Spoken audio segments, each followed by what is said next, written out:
Well, hi there. Warm welcome to a very special edition of Blueprint Explosive Exclusive, and I'm Meghna Dekha. This is going to be a special edition because this segment is about Times Now's heroes. Well, viewers, if you've seen Singham, the multiverse of the police world where everything is possible. But beyond the world of films are the real heroes who perform miracles in their daily lives. Today's edition of Blueprint Explosive Exclusive is special because we have the real heroes, the real Singhams who are joining us tonight, right here in the studios. We have, let me give out the introductions. We have Seema Devi as well as Suman Huda. Seema Devi and Suman Huda are head constables. They are the ones who've created a story that's far more gripping, filled with grit and courage. Also, we are joined today by the lady who led these two courageous women and the entire team, Preeti Chaudhary. She is a sub-inspector, and all of them have worked very closely together to ensure that children, lost children, have been found. That's right. These police officers have managed to reunite 104 missing children with their families over the past 9 months. As part of Operation Mila, they conducted searches across 3 states and faced several challenges. This includes language barriers, unknown territories, and much, much more. They tackled the growing threat of child trafficking, and Times Now today salutes these real-life Singhams, as we call them. Before we speak to them about their story, here's what the DCP has said on Operation Mila.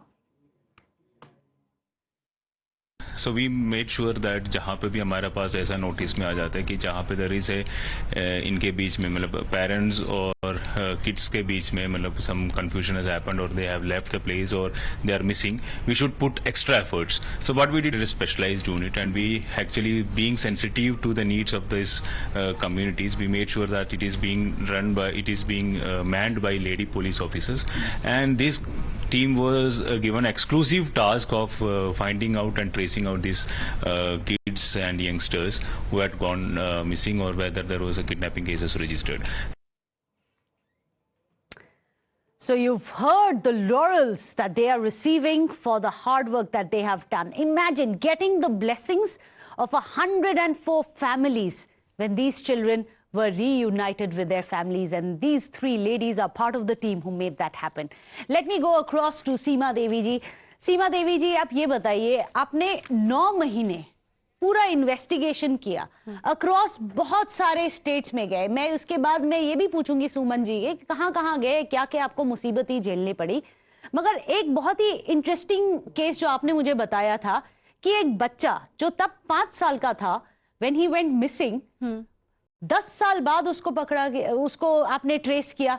कैसे? आपके पास तो photo भी नहीं होगी to find a reference. जब 5 साल का बच्चा 10 साल के बाद 15 साल का हो गया होगा, आपने ट्रेस कैसे किया इनको? हमेशा बच्चों को मैम रेलवे स्टेशन या फिर उनके घर पे या फिर कोई नियर बाय नहीं ढूंढा जाता, क्योंकि जब लंबा टाइम हो जाता है तो हमें बहुत कम चांस होते हैं बच्चे मिलेंगे. तो उसके लिए हम हॉस्पिटल भी देखते हैं, मॉर्चरी भी जाते हैं, उसकी फोटोग्राफ भी दिखाते हैं कि इतने साल में, उस साल में जिस टाइम मिसिंग हुआ है, कि यहाँ पे कोई ऐसी डेड बॉडी मिली हो जो क्या नाम है, जो मतलब मॉर्चरी में जाके आप पर्सनली चेक करना होता है. हाँ, फोटोग्राफ चेक करते हैं उनका. और जो क्या नाम है, अनाथ आश्रम वगैरह हो गए, तो वहां पे भी जाते हैं. ये हम गए थे रोहिणी अवेंतिका जी, ये अलीपुर का केस था. ये जो बच्चा था 5 साल में वो खो गया था, ये 5 ईयर का था तब मिसिंग हुआ था. नहीं था मैम, जहाँ पे जिस संस्था में वो बच्चा था, उन्होंने उस टाइम की जब उसको जमा किया था जी, उसके पास तब की फोटो थी जी. हमने उस फोटो से मैच किया, पेरेंट्स को बुलाया, पेरेंट्स ने क्या नाम है उसको क्या नाम है पहचाना, पेरेंट्स पहचान पाए. अब तो जो बच्चा 5 साल में, बच्चे को 15 साल में, 15 साल का नहीं हुआ था मैम, वो बच्चा हुआ था आई थिंक 13 या 14 का. 13-14 ईयर्स हो गए थे. 13-14 का पेरेंट्स पहचान पाए. तो फाइनल टेस्ट कौन सा होता है? डीएनए होता है मैम. डीएनए? जी मैम, डीएनए से पूरा क्लियर किया जाता है ना. कि बच्चा उन्हीं का है, जी तो डीएनए तो झूठ नहीं बोलेगा ना। बिल्कुल। और थोड़ा बहुत तो माँ तो अपने बच्चे को चाहे किसी भी एज में हो पहचान ही लेती है। That is very beautifully said. माँ किसी भी एज में हो बच्चे को तो अपनी पहचान ही लेती है, बट ऑफ कोर्स दे माँ को यूज। देख के उस बच्चे ने भी रिस्पॉन्स किया था, क्या रिस्पॉन्स था? मतलब कि हाँ ये मेरी मदर है। क्या मतलब क्या इमोशन रहते हैं जब एक माँ को अपने बच्चे के साथ आप यूनाइट करते हैं? कैसे कैसे आप जरा वो एक्सपीरियंस हमें बताइए कि जैसे इस केस में क्या हुआ था? मतलब उस बच्चे को खुशी हुई थी, और मतलब एक तरह से मतलब बच्चा जैसे रोता है उस तरह से मतलब पता चलता है कि मदर से जब इंटरेक्ट होता है बच्चा तो अलग ही महसूस होता है उनको। और बाकी केसेस में कैसे रहे? कुछ क्या चीजों को आप बोल के नहीं बता सकते, कुछ चीजों को सिर्फ महसूस किया जा सकता है। बिल्कुल। जो वहां पे विटनेस होगा, जैसे मैं होती हूँ, सुमन होते हैं, जो भी वहां होता है उस चीज को सिर्फ हम फील कर सकते हैं। जो एक अंदर से आप मुझे भी खुशी मिलती है, शायद पेरेंट्स से और बच्चे से ज्यादा हम ज्यादा अच्छा फील करते हैं। आपको कैसे फीलिंग होती है, क्योंकि आप दोनों ही माँ भी हैं, तो हम आप भी ये तो, फीलिंग समझते हैं?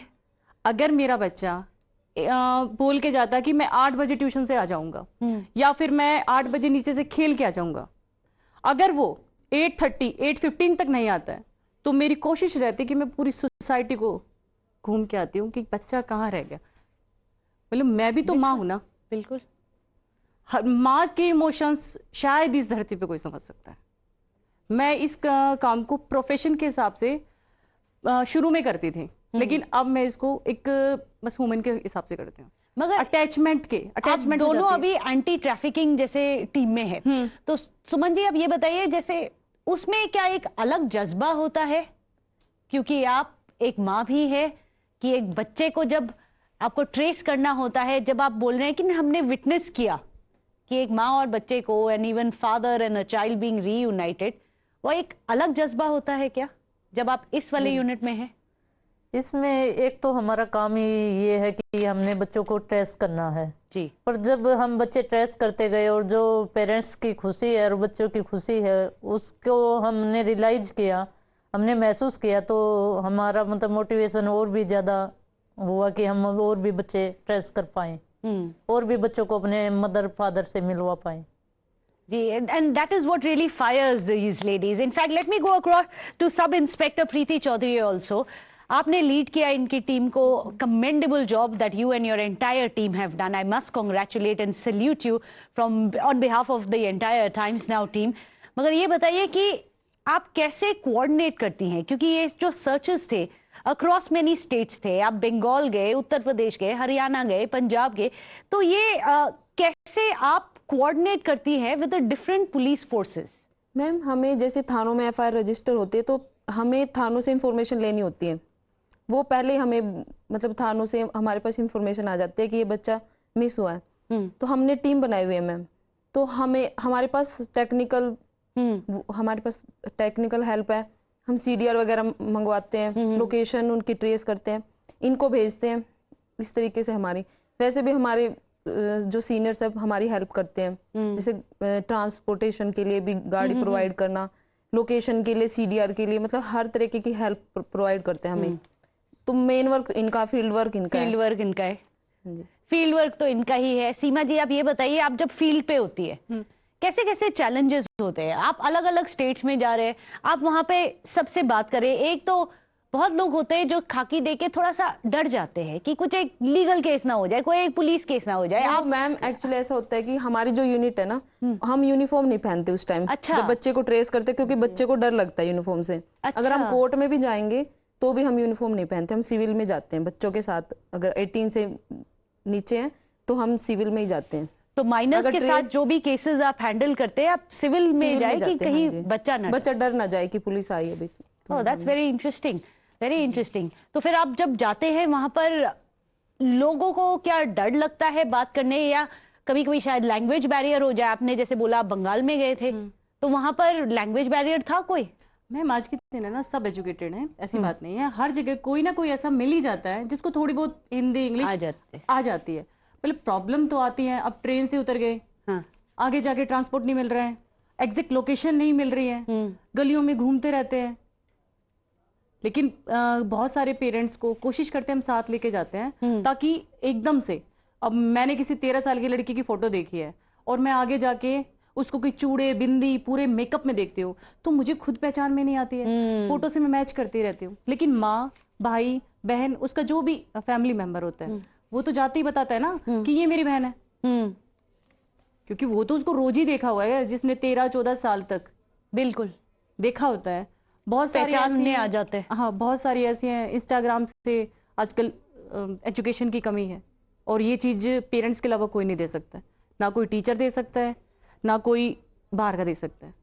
किस एजुकेशन की आप बात कर रहे हैं? क्योंकि आई थिंक सोशल मीडिया सबसे बड़ी प्रॉब्लम हो गई है। बहुत सारा एज ग्रुप जो है ना 13 साल के बाद वाले जो बच्चे हैं, ये सुना है कि वो सोशल मीडिया पे ज्यादा रहते हैं, तो वहां पर वो स्ट्रेंजर्स जो अनजान लोग होते हैं उनके साथ पहचान करके ऐसे प्रॉब्लम्स आ रहे हैं। बहुत सारी प्रॉब्लम ऐसे हैं।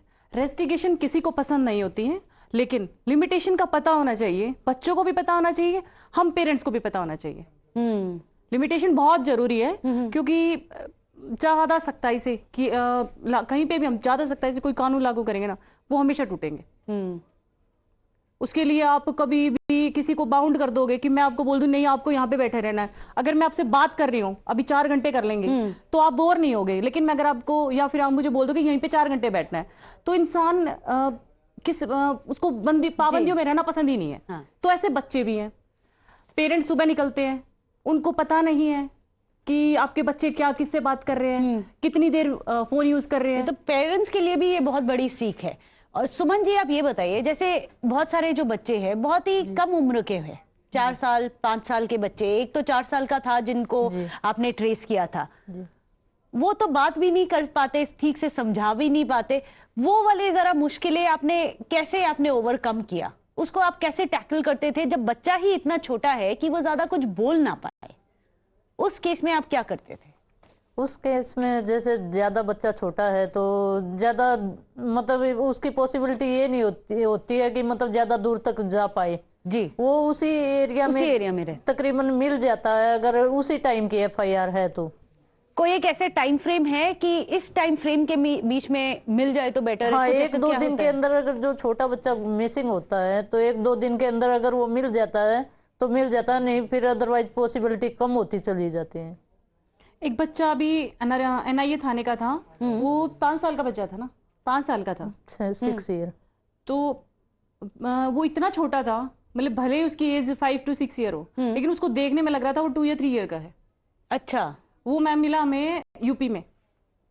कैसे ट्रेस किया उसको? उसको कुछ तो था कि डाउट किसी नेबर पे। अच्छा, किसी नेबर ने ले गया। ये किडनैपिंग का केस हाँ, था? हाँ बिल्कुल। छोटा बच्चे या तो किडनैप होंगे या वो गलती से निकलते हैं।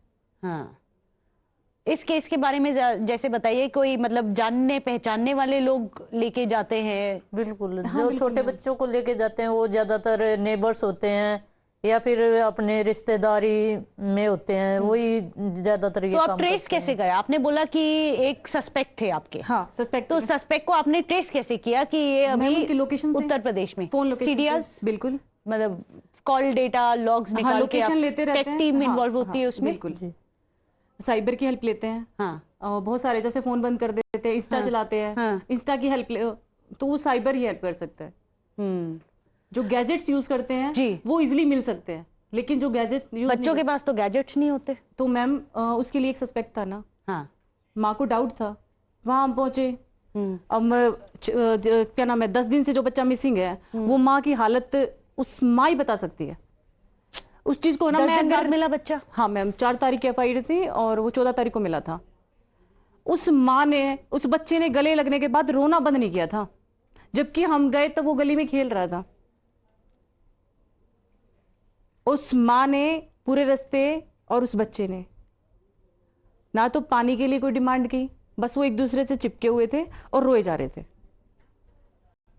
ऐसे नहीं है कि वो इसमें कि माँ की फॉल्ट है, इसमें माँ का भी फॉल्ट नहीं है, बिल्कुल नहीं, ना बच्चे का फॉल्ट है। अब मैं किसी नॉन के पास मेरा बच्चा अगर बैठ के बात कर रहा है तो शायद मैं भी डाउट नहीं करूंगी और मेरे बच्चे को भी डाउट नहीं होगा, लेकिन इतने छोटे बच्चे को तो कोई भी खिला सकता है। मगर आप जब ऐसे चीजें देखती है, यू बीन सक्सेसफुल, 104 बच्चों को आपने ट्रेस कर दिया, मगर इसका एक इमोशनल, कहीं ना कहीं इमोशनल स्ट्रेस होता है, आप कैसे डील करते हैं उसके साथ? मैम अब तो हर दिन इतने प्रेशर पे, आप जैसे आप बोल रही थी कि 1-2 दिन में मिल जाए, तो आप लोग तो बड़े प्रेशर में काम करते होगे, दिन रात काम करते तो होगे। मैम इसके ऊपर तो आप वर्क मेंटल करेंगे। स्ट्रेस कैसा होता है? हाँ, इसके ऊपर वर्क ज़्यादा करना होता है, क्योंकि अगर हम ज़्यादा करेंगे तो जल्दी मिलेगा, क्योंकि तो इतना डील छोटा- कैसे करते हैं स्ट्रेस के लिए? स्ट्रेस को कैसे आप हैंडल करते हैं उसका? इमोशनल स्ट्रेस भी जैसे जब वो बच्चा मिलता है ना मैम, स्ट्रेस फ्री हो जाते हैं ना, बिल्कुल स्ट्रेस होता ही नहीं उस टाइम। तो जब एक बच्चा अपनी माँ से मिलता है, उस टाइम हमें स्ट्रेस नाम की कोई चीज़ मिलती ही नहीं है हमारे पास है। सब कुछ भूल जाते हैं और खुशी खुशी घर जाते हैं।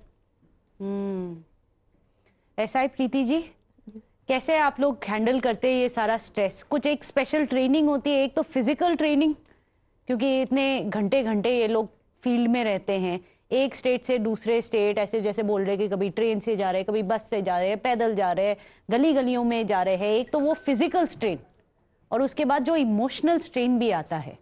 कोई ट्रेनिंग होता है, कोई मॉड्यूल होता है, कुछ ट्रेनिंग तो इस फील्ड में शुरू से ही होती है। पुलिस में पहले भी ट्रेनिंग होती है, बाद में भी ट्रेनिंग ही चलती है, क्योंकि एक ऐसी ही फील्ड है, इसमें तो स्ट्रेसफुल ही रहती है ये ऑलमोस्ट। क्योंकि हमें क्या कहते हैं, जनता की सेवा करनी है, तो अब स्ट्रेस तो लेंगे ना, दूसरों का स्ट्रेस कम करना तो खुद तो लेना पड़ेगा। पर ये है कि ठीक है, जब उनकी हेल्प करके हमें जो सेटिस्फेक्शन मिलता है ना, उससे सब ठीक हो जाता है। मतलब वो फाइनल रिजल्ट जो आता हाँ। आता है, दैट इज वर्थ इट। उसके बाद कोई स्ट्रेस नहीं है, मगर बस स्ट्रेस उसी के वजह से काम करता है, that final moment of reuniting a child with the mother. Suman ji, आप ये बताइए, आपने बोला कि जैसे आपने भी देखा कि एक बच्चे को जब रीयूनाइट होता है वो वाला मोमेंट, ऐसे कोई बच्चे हैं जिनके साथ आपने बाद में भी इंटरेक्ट किया? हैं कई बच्चे जो बाद में भी फैमिली मतलब मदर बात मतलब करती रीयूनाइट है। करने के बाद हाँ बिल्कुल बिल्कुल। क्या बोलती है फैमिलीज आपको? जो कई बच्चे होते हैं कि माँ बाप की नहीं समझ पाते, तो वो कहते हैं कि मेरे बच्चे को समझाओ कि मेरा बच्चा अच्छे से रहे। तो उस बच्चे को समझाया भी जाता फोन करके, उसको मतलब बताया जाता कि ये चीज अच्छी है, ये चीज बुरी है, मतलब ऐसे मतलब फैमिली के साथ अच्छे से रहो। तो आप समझाते हैं बच्चों को? जी। मिलने के बाद भी आप कांटेक्ट में रहते हैं? हाँ। और उनको समझाते हैं कुछ कि एक फैमिली होती है जो कांटेक्ट में रहती है कि हाँ मेरा बच्चा ऐसे कर रहा है, ऐसे क्या करें मैम हम, तो उनके साथ कांटेक्ट में रहना पड़ता है। आप भी रहते हैं कांटेक्ट में? बिल्कुल मैम। क्या बोलते हैं बच्चे? कुछ बच्चों से ना इमोशनल अटैचमेंट में इसलिए हो जाती हूँ जिनकी जाता है कोई emotional गलती, attachment? हाँ, जिनकी गलती नहीं होती है। अब कोई 10 साल के बच्चे को नशे करने की आदत पड़ चुकी है, अब उसके साथ ना तो उसको पीट सकते हैं ना उसको समझ, क्योंकि उसको समझ नहीं आ रहा, वो उस चीज के लिए एडिक्ट हो चुका है, बहुत ज्यादा एडिक्ट हो चुका है। तो उसके लिए कंटिन्यू उसको काउंसलिंग कराते हैं, कभी कभी जहाँ पे नशा मुक्ति है वहां पे भी मिला के आते हैं।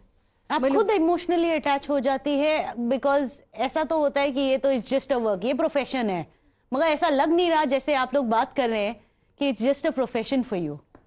मैम कुछ ऐसा केस तो में लगता ना है कि बहुत बहुत छोटे बच्चों के आप साथ बड़े है। इमोशनल हो रहे हैं इसके बारे में बोलते हुए भी। छोटे बच्चों के साथ मैम इमोशनल होके तभी वो हमारे साथ हमारी बात मानते हैं। अगर डांटूंगी तो अगली बार बात ही नहीं करेगा, पेरेंट्स को डिनाई करेगा कि मुझे बात ही नहीं करनी इससे। वो मेरी बात कुछ टाइम के लिए, कुछ घंटे के लिए, कुछ दिन के लिए तो सुनता है ना, कुछ दिन के तो लिए असर रहता है ना, नेक्स्ट टाइम फिर समझा दिया जाता है। अगर कोई किसी का बच्चा मेरे समझाने से, मेरी कलीग के समझाने से अच्छे से रह रहा है, तो मैम क्या पता कुछ तो ऊपर भी पावर है ना। ब्लेसिंग्स कितनी मिली होंगी आपको? वापस लौट के तो क्या पता कैसे मेरे बच्चों के blessings साथ आ मिली? जाए ना वो। बिल्कुल। और मैं माँ हूं तो मैं यही चाहूंगी ना कि मेरे बच्चों के साथ ब्लेसिंग ही मिले, और कुछ नहीं चाहिए मुझे। फुलफिलमेंट बड़ी मिलती है आपको इस काम में? बिल्कुल यही है काम में, बस फुलफिलमेंट जो है। आप भी टच में रहते हैं इन सब से, बाद में भी जैसे बातें होती है जी। उनके पेरेंट्स क्या बोलते हैं, माँ बाप क्या बोलते हैं आपको? मतलब उनका जो फर्स्ट रिएक्शन होता है जब बच्चे के साथ आपने रीयूनाइट किया, उनका जो सब पहला रिएक्शन होता है वो क्या रहता है? पहला रिएक्शन तो यही होता है, बच्चे को माँ बाप मिलके एकदम गले लगाते हैं। आपको क्या बोलते हैं उसके बाद? उसके बाद हमें थैंक यू बोलते हैं। हमें बहुत अच्छा लगता है जब उनकी खुशी चेहरे पे, चाहे वो थैंक यू ना बोले पर उनके चेहरे पे जो खुशी होती है ना, वही सबसे बड़ी बात है।